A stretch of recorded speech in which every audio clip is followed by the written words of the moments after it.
Hello, everyone, and welcome to the Literacy View. We have a special guest. Her name is Jen Zale, and she is someone who I met on social media.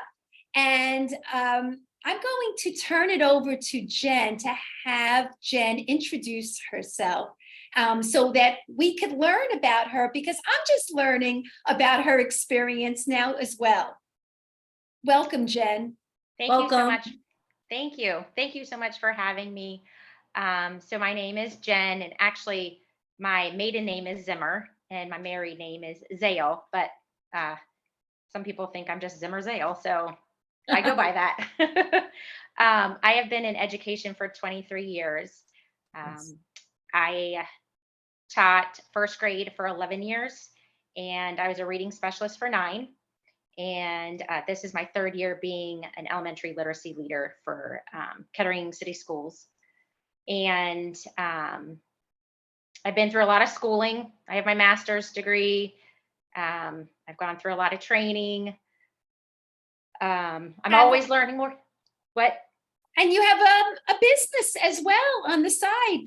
And I have a business on the side, and I have 3 kids and a husband. Wow. And Nice. yeah, so I like to stay busy. And the business we have is called StudioZ, and we've had it for 5 years. I do have a business partner who is also a teacher. Oh, wow. And he's a male. So we went in this together, and we really understand what it means to be there for other people. And, our main focus when we opened our business was fitness and friends. And that's exactly what we do. We build these bonds, and these people come in our front doors, and they just leave everything at that door, come on in, and they dance, or they take one of our other classes, and they just feel so much better for that hour. So, Jen, I'm so interested in this because I think that there are lots of people listening to this wondering, why are we having these summer self-care specials? And Judy and I felt that we needed a break.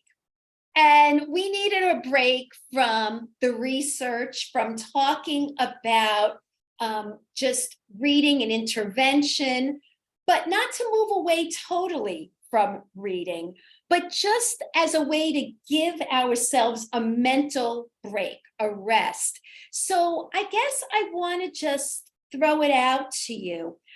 Why is an outlet so important for kids, for parents, for teachers? Zumba happens to be your outlet, but why is having an outlet so important? I think, just with everyday life, you are responsible for so many things.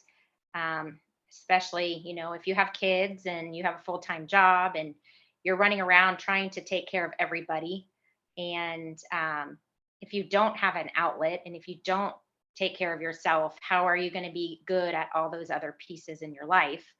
And there are times that you're tired when you come home from work, and all you want to do is put on your pajamas and eat ice cream and sit on the couch, and maybe that is a way you do some self-care, but it can also be damaging at times, because that's not always taking care of yourself if you're doing it every day. And you want to feel good about yourself too. So I think if you don't have that outlet, and you don't have that self-care built in at least once a day in some capacity, you're just not going to be the best you can be in all the different pieces of your life. Yeah. So, Judy, I know that you're getting ready to send a son off to college, and My that's baby. very stressful, right? Your baby is going away. You're very stressed. Do you have an outlet? So I do have outlets, but I sometimes don't prioritize them enough. The intention is always there. I just worked with my own personal nutritionist and committed to 5 days a week of tapping into my outlet, which is Soul Cycle is my passion, spinning on a bike. and walking is something I really enjoy as well. And then I have an outlet that's not my favorite, but I do it because I know it's healthy, Orange Theory, because I know it incorporates weights. But I think meeting my goals and what I know would be best for me isn't happening all the time. So like I committed to 5 days a week, but right now I'm up to like 2 to 3. I think finding the time is so hard. Or maybe it's not so hard. Maybe it's just you get into your head, oh my God, I should be taking care of the kids. Oh my God, I should be packing things for college. And you know what? That's kind of counterproductive. And I actually noticed it today. So I was packing things for my son for college. He picked a lot of the things together. We sat in the car and we ordered things on Amazon. But then I ordered additional things that he didn't know about. So guess what he did today? He went through the bags and he's like, why is this in here? I don't need 35 deodorants. So here I am spending time buying 20 bottles of Pantene, 4 cases of toothpaste, Colgate, instead of taking care of myself. So I think so interesting. So I want to stop you. Yeah. So we have a lot of parents, I think, who are taking their kids to millions of activities. Yeah.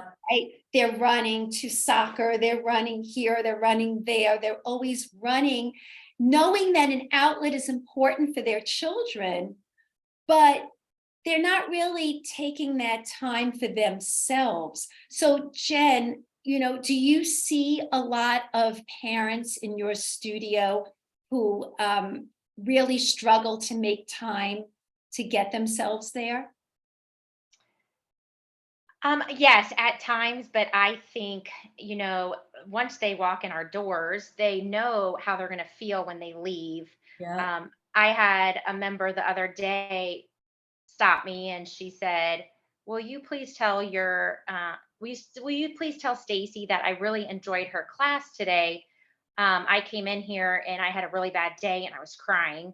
And after I took that class, I feel so much better." And so I think a lot of times, the hard part is getting there because Absolutely. it's just hard. But once you're there, and sometimes after I've been at work all day, um, you know, helping teachers and trying to help them shift in a way, we know better, we do better.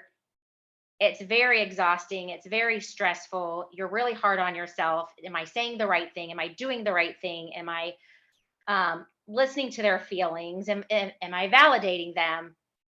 With all of that each and every day, the last thing I want to do is go somewhere else. And so I know when I walk in my studio and get ready to teach a class, which I'm working with adults again, but I see what they need from me. I need as much what they need from me as I need from them when I'm teaching my class. So it's kind of like a give and take. And, if you show up, I'm going to show up and we're going to have fun together. And we're just going to, take care of ourselves and have fun for this hour. And then we can pick up where we left off and start it all over again. Yeah, that's so interesting that you say that, because I used to always go to Zumba. I haven't done it since the pandemic, but I was a regular 3 times a week doing Zumba. I ballroom dance, and dancing is my thing. I love yoga. I love movement, and I walk all the time for miles. But I think what you said is so important, that when they show up, you show up. And it's that whole idea of showing up, right?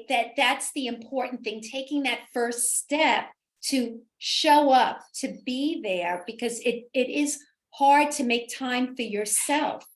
And I think that's what we're trying to do here, is to get parents and teachers to really make it a priority to show up for themselves. So Judy, I think Jen mentioned something important, that she needs that adult time also, that balance. So, when you have a stressful job and you're in a school, having that time to do something different, stepping away from it is so important. What do you think about that? Not just about your own outlet, but just having that time to step away to, have a different type of conversation from what you would normally have with kids.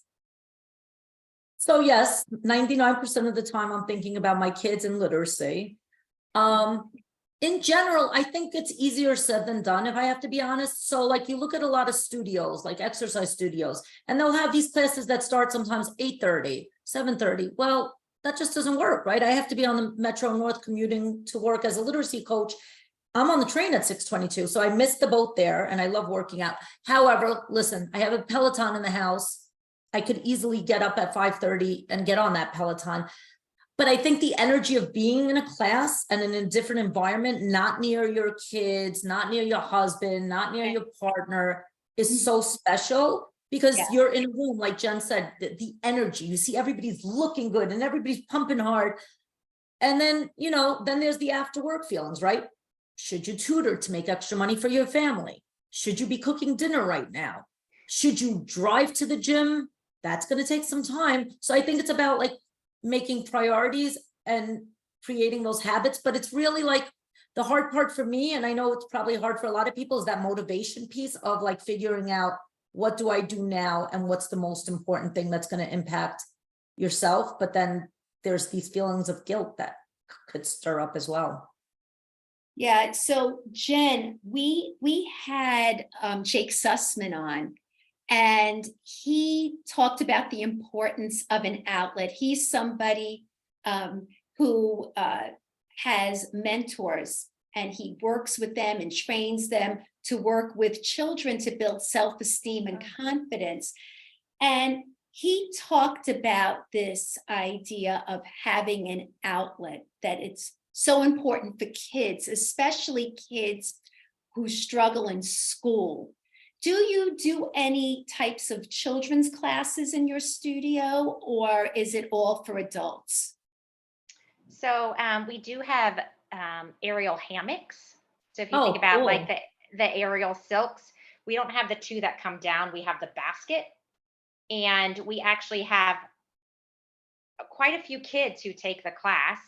And a lot of times it's like a parent and child, which we love when there's a parent and child, or even in, any of our dance classes where, the parent and the child are doing something together, That's and cool. having that quality time together outside of do your homework or clean up your room or we've got to go here. But it's just that bonding between those family members. So yeah, we do have um, kids, and I'm sure the start of the school year, a lot of our kids started this week, and we had aerial hammocks tonight. I call them silks, and we had 4 kids come in Oh, to take the class. And so I think that's their outlet. They find something they really really love.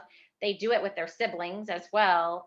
They're really connected to our instructor because they keep coming back. And so nice. it's doing something for them as kids that are 6 and 7 year olds. That's awesome. Yeah. Yeah. So, I think Judy before mentioned motivation, and sometimes the lack of motivation, even if somebody's going to enjoy something, sometimes it's just hard to get motivated, even though once you're there, you're going to enjoy it.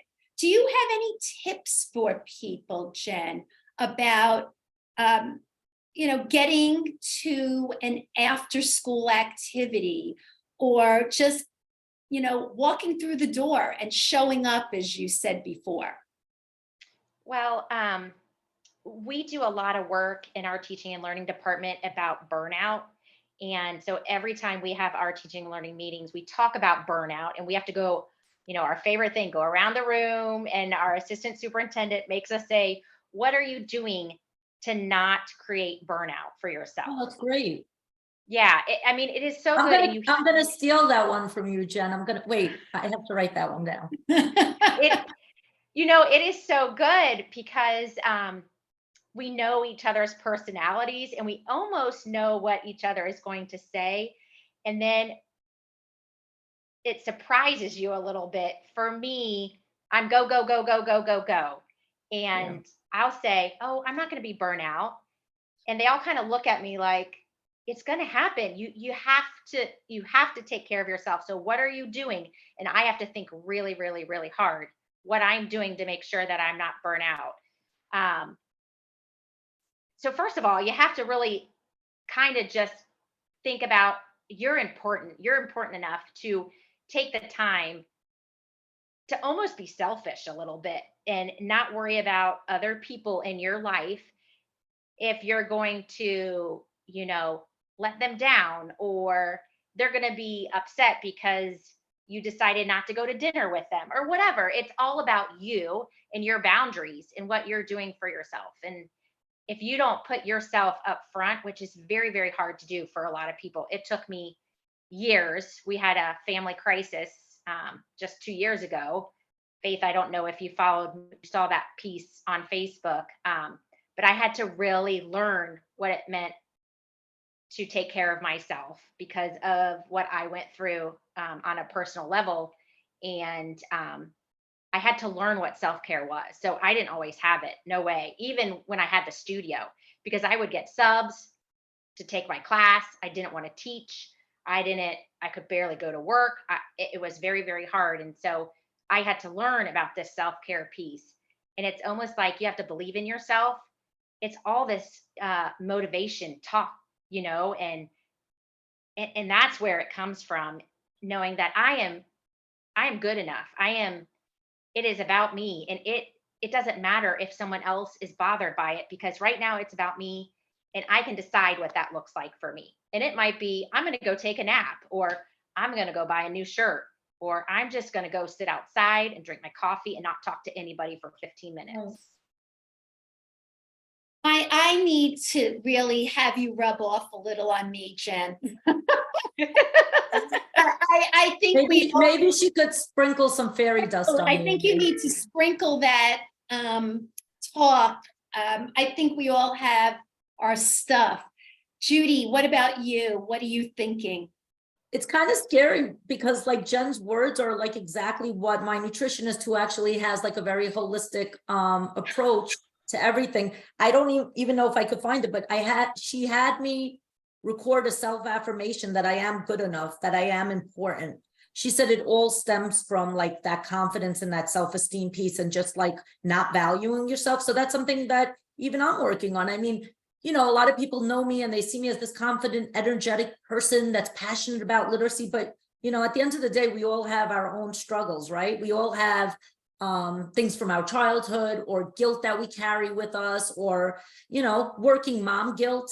I've struggled with that. I was a single mom raising my boys, and, I thought I'd have to just dash home to take them to Taekwondo, or to take them, to religious school or something like that. But I think that that's what I'm working on now. I feel a little guilty because I'm following up with my nutritionist, holistic lady, tomorrow. And we've been setting appointments once a month for accountability. And I think my success rate has grown 50% in 1 month, but not 100. I should have been at the gym 5 times a week, but that's okay. I know she's going to be very loving when she hears the results. And I know I should have been listening to my affirmations and positivity every day. But I guess part of it is just like giving yourself the grace to know that you are enough, and that you are doing enough, and that you don't have to be perfect is an important part of my journey. And I'm sure it's an important part of a lot of people's journeys, right? Yeah, For sure. it's listening to this, I just have a hard time just when my family needs me, just saying, okay, you know what, I have to do what I have to do, and I'm doing it now, and it's difficult. Right.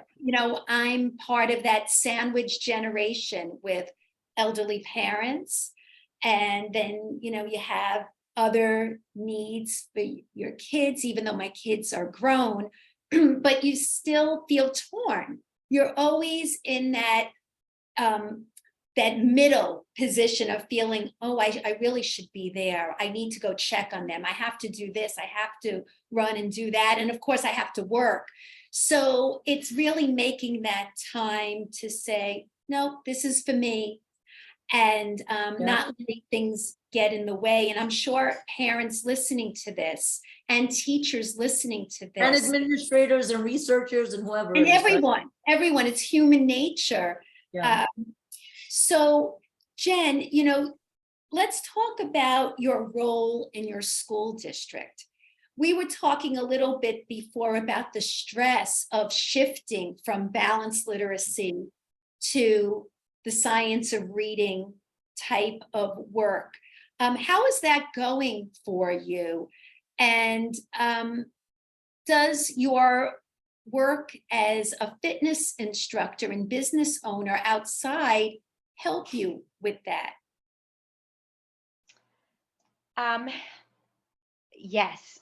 So I think the work that we're doing is so good. I'm the type of person that I want to fix now. Not I have patience, but I want to see results right away. And so Urgency. Yeah.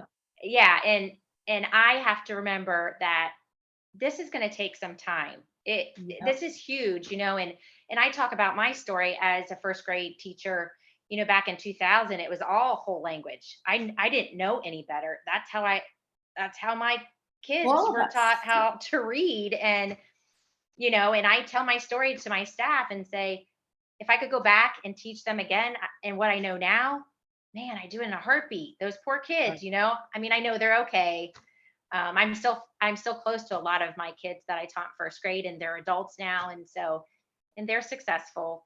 But I think, you know, just like us in self-care, our teachers have to have that too, because you're telling me I've taught for 45 years and I have to do something totally different, and what I'm doing is working, right? And so that's what we hear a lot. And yeah, a lot of times what you're doing at the moment is working, and then we see this shift, the older these Right. kids get, and then they fall again, and that piece is missing, right? And so um it's almost like a band-aid effect. And so we have to really, with these shifts, make sure that it's accurate. Number one, make sure our teachers have the training. And in our state, we just passed the dyslexia law, so all of our teachers have to go through 18 hours of professional development. Tell At everybody, I don't know if you mentioned where you are and what school, the area and so forth. mention where I'm at. Oh, Yeah. I'm in it's Dayton, Ohio, Kettering City School District. And I'm at the board office. I'm the elementary literacy leader. And so my biggest thing is I want these teachers to have these aha moments. I'm not the type of leader that comes and said, you're going to do it this way because this is the way it is, kind of thing. I have to know my stuff. I have to have my research behind me. That's why sometimes I ask Faith some questions before I say anything. Yeah, it's great when you can have a faith card in your pocket. Right now I have it. Yes. Yeah. And so, that's stressful for everybody. And I want these teachers, I want things to happen organically. And that's going to help teachers too with their self-care, and me acknowledging them, and these aha moments that they're having all on their own because of what the work we've been doing together. It is just not my department, spilling it out there. It is all of us working so hard together to make sure our kids are getting exactly what they need to be lifelong learners and successful readers. And so I think with the business aspect of it, you always have all these moving pieces, right? And you want all these pieces to work together. You want everybody to be happy. You want to be happy. You got to make the other people happy, and it all has to turn out okay in some capacity. And so I kind of look at my business like, if it's not how it needs to be in a certain way and the type of leader I am for the business, then carrying over into my job, it's the same thing. I have all these pieces. And if I don't align it in a specific way, or if I don't lead in a certain way, then it's all just going to fall apart, just like my business is just going to fall apart. And so I think they do correlate a lot. Yeah, absolutely. So Judy, any thoughts that you want to add to this conversation that maybe we missed along the way? So how do you make that time? So like you're working a full-time job. How do you do it? How do you do the morning piece, the afternoon piece? Like, how do you make it all work? So I actually have a third job. Oh, um, Give we a have busy person something to do, right? If you want it to get done. Yeah, so I'm part of the hospitality department. We have this big gymnastics center here in Cincinnati, huge. It has so many things, and so wow. I work the front desk, and I love it. And there's Wow. kids there all over. It's kids all the time. So I get to say hi to them. I get to talk to the parents. I'm making them happy. They're even having some self-care, being there by dropping their kids off and watching them, then they have a minute to That's, themselves. that's awesome. But how do Yeah, you make so it all happen? Like, there's only so many hours in the day. The clock is always ticking, right? From the moment you walk in the door, from the moment you walk into the classroom, from the moment that you get into your car, time is always ticking. Isn't there a song like that, Faith? I can't think of it. I'm I, sure. it goes time, Time time is ticking, keeps on ticking, ticking ticking into the into the future. I have future. the work voice. Don't ask me to sing, but yes, that must be How the. do you make the time? Like how? Like budgeting time is so hard. How do you do so it? I am not normal. People are like, "Do you ever sleep?" I do sleep, but I have to have constant interaction with people all day, every Yeah, day. yeah. I have attention deficit disorder, and that's just how my brain works. And I have to keep busy, busy, busy, busy, busy, or I actually kind of go in a really like sad place Me when I'm too. not really busy, right? And so if I didn't have these are my outlets. I know it sounds so weird. These are my outlets, and they're all three different, right? When That's I wow. go, when I do my job at the sports center, it's so different and low key compared to my other two jobs. But the one, I call it my big girl job, the literacy leader, is very different than my business. And so they're all so different that in each piece, it gives me, it gives me some like peace of mind. But I Yeah, that makes sense. It makes sense, but I think from Judy's question, Jen, the how do you do it? I know, okay, so you're the type of person who needs to stay busy, but I'm sure there are people listening saying, well, good for her. I'm glad she could have, all these things and keep it together. You know, how do somebody who's, it's not natural for them Yeah. do all these things and they're finding it hard just to kind of get through the day. What are some tips again, this time with time management? I think that's really what people need to know too. There's motivation and then there's time management. I think for me, there's a lot of times where I have to say, it's okay if I don't get to it. It's okay if I need to ask for a sub and not teach. It's okay that if I have a cold, I don't have to go to work. I can take a sick day. Yeah. Those are all those self-care things. It's okay if I'm tired and I can't go to my fun hospitality job. And so I think allowing yourself, number one, to be vulnerable and saying it's okay that I am not 110% today, because sometimes I'm not, um, and you just feel run down, and that's that burnout thing. And so I think naturally it happens for me where I can just say no. And so I think other people have to realize, it's okay to say no. And it's okay that if you're feeling burnout or you're not having that self care, to stop and think about it and be like, okay, what's that one thing I can do to make that shift? And it can be really, really little. I mean, even with my business, um, we've had some people walk through our doors that, their dog just died and they're crying. And I said, you know what? Just, do one song and then leave if you need to, or come sit out, on our couches, or just be in our facility, because there's going to be people who come out of class and want to talk to you and be with you.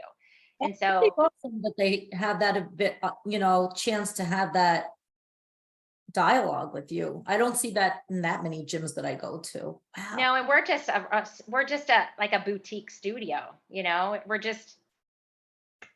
Yes, just that. it's not a franchise where people run out the door and when their class is over, see ya. That's Yeah. part of what it is. It's a private studio. Yeah. Yeah. So I think just just making that one little thing, that one little thing is going to make you feel something different no matter what. And it could be so little. So if someone's having a hard day and they are just worn out, or they're worried about cooking dinner, don't cook dinner. Go pick something up and bring it home. It's okay. It's okay that you're having fast food for the night, or it's okay you're eating cereal for dinner. You know, we should never feel guilty, because that's part of self-care, and making sure that we're taking care of ourselves, because if we don't make these little changes, it's just going to get harder and harder. So I think people just need to know and realize it's okay that you're allowed to say no, and you're allowed to make something a little bit different and put yourself first, because you need it. And it's hard. It's very, very hard to do that.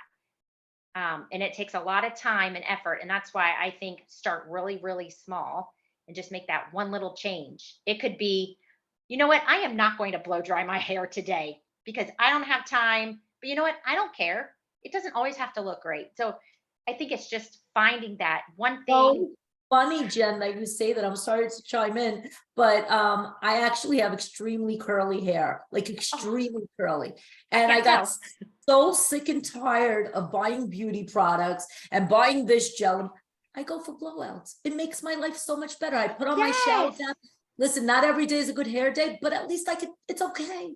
Yeah. And it made such a big impact on my life. So that's funny. Jen, so many of the things that you just say just really resonate with me. It really is true. And I think, for teachers, it's very hard. I think a lot of teachers and educators in general, and maybe people in general, are people pleasers, and just being able to say no, or I can't finish it today, and not worrying what that principal is going to think or what that anybody's going to think is so huge, right? Sometimes you'll see there could be a fellow coach working, and they're working 24 hours a day, and they're not putting in for per session, and they keep going and go, but it's okay. It's not a competition. We're all just trying to get through the day, and just being honest and being able to say, hey, I need more time, or hey, I didn't get to finish, and not being embarrassed. I mean, it's easier said than done. It definitely is easier, right? It is, right? Yeah. My takeaway from what you were saying, Jen, 3 words: give yourself permission. Yeah. Yeah. I think if I'm going to summarize what this is all about with outlets and self-care, give yourself permission. And I also think it's about holding boundaries too. That was the hardest thing for me to learn the last couple of years. Boundaries are for you. They're not for anybody else. And you hold those boundaries and you feel like you're on top of the world. And that right there is the biggest self-care you could give yourself. And it is just such a little thing, because you really are sticking up for yourself in front of whatever is in front of you, holding that boundary, because it makes you feel good and okay about what you have decided to do or not do. You're allowed to turn off your cell phone. You're allowed to not check your work email on the weekend if you don't want to. It becomes a choice, right? Yeah. Faith, how do you set your boundaries? Tell me. Well, you know what? I make sure that I'm on that boardwalk. Good. Walking for 5 miles, and I tune out the world, and that's my time. And I'm not going to look at my messages. I'm not going to start talking to people. I mean, that's my time.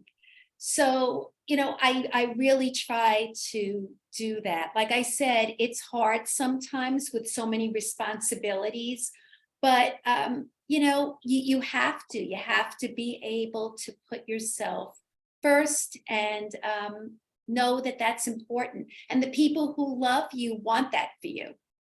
That's so true. And they should, they really should. I'm lucky. I have that support. Everybody should have that. Well, and really. I think that as well, feeling validated, and as um, people in education, we always want to feel validated. And if So we're true. feeling validated, and that's another thing that helps us understand our self-care. Wow, you're validating me that what I'm doing is the right thing. I think maybe I'm going to, do something for myself because you just validated what I'm doing, and that makes me feel good. And so it's kind of this ripple effect, right? When someone is acknowledging you that you're doing a great job with your kids or your staff, your, parents, whatever it may be, you get to take time for yourself because someone just acknowledged and noticed what you're doing. That's a Yeah, very but that is a good point, but I'll be honest with you, and I've been in education for a long time. That's not always the case. I've No. seen teachers cry. I've seen Yeah. teachers that just had a baby and came back from maternity leave and be told they're not good enough or Yeah. that they're not the same.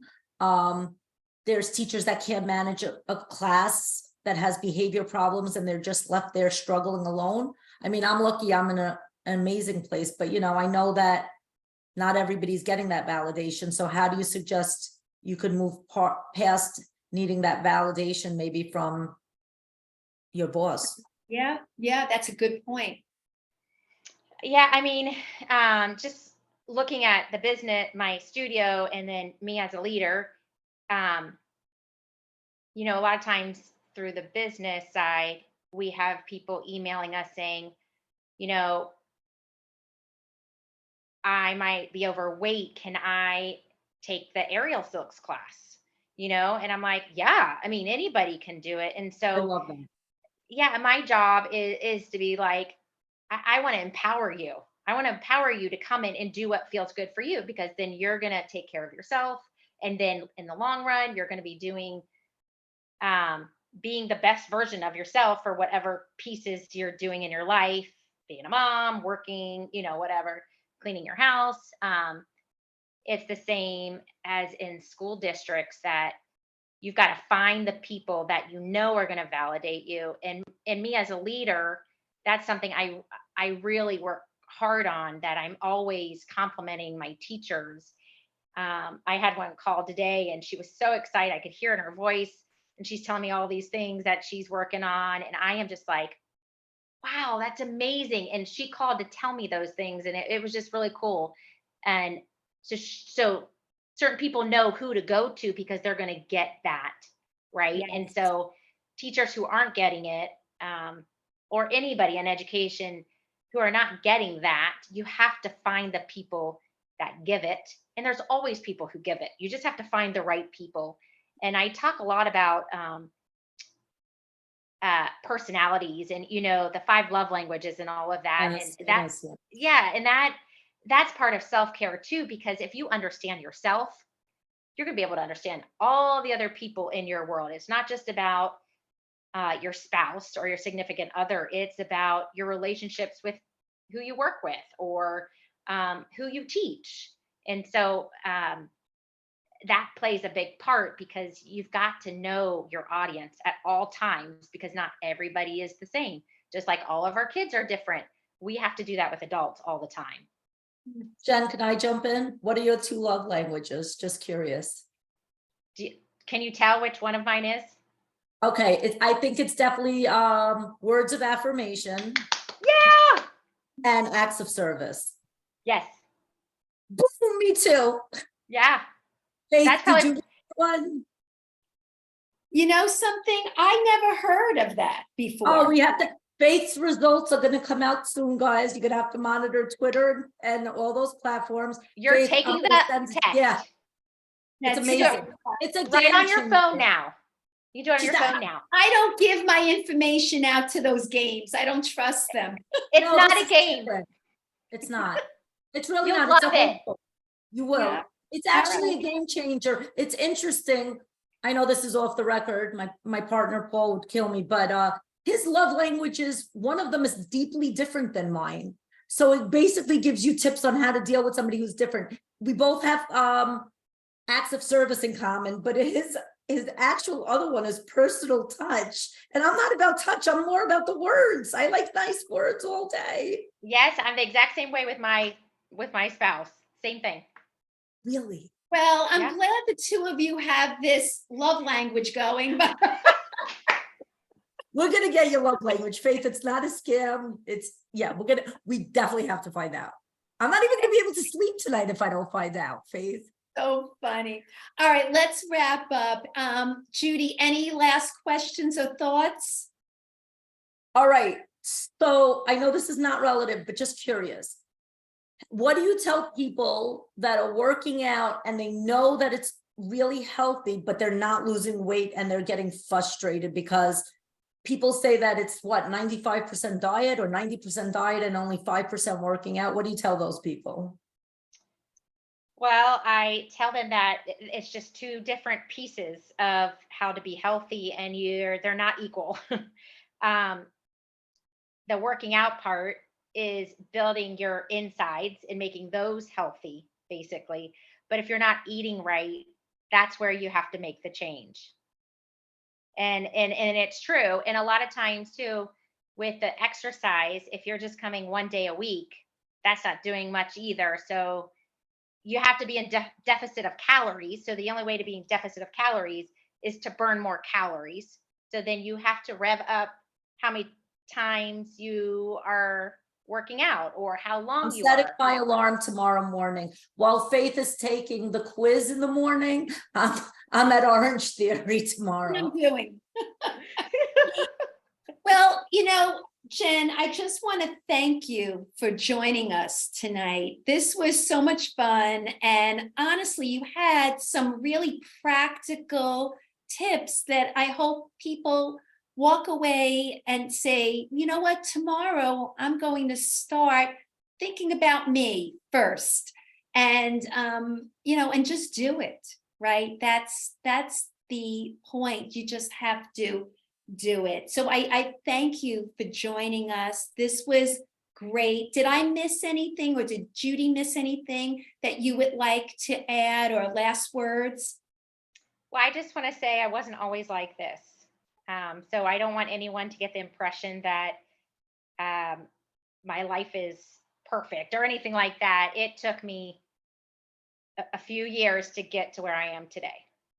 So it's not going to happen overnight. It takes time and patience, and it is a lot of work. But once you get to that point, obviously I am here, and it's worth it. It is totally worth it to really put yourself first. Excellent, excellent advice. All right, Judy, you want to tell everyone how to get in touch with us? All right, on Twitter, follow at Boxner Judy. Follow my dear Faith at High Five Literacy at Faith Burkowski. Follow Faith on Instagram at High Five Literacy. Follow me at Boxner Damsky.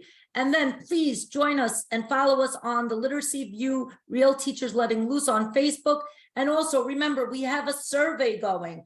Your voice matters. We want to know what you love, what you like, what you don't like, what you want to see. So please fill out those surveys. It takes about what, Faith, 2 to 5 minutes? I said at the most 10 minutes, if you want to spend a little time, 5 to 10 minutes, that's the most. Please, it will help us to help you. And there's big prizes on the way, right? Faith and I That's are. right. That's Yeah, right. September 8th, we are announcing the winners. So get that in. And thank you for joining us. And starting in the fall, we're back to really focusing on the research and all the things that I know that you'll be looking forward to for the Yeah, new. some crazy episodes are in store, Faith, right? Oh, Are they- yes. Oh, yes. First guest up is Dr. Sam. So tune in, everyone, and we'll see you next time.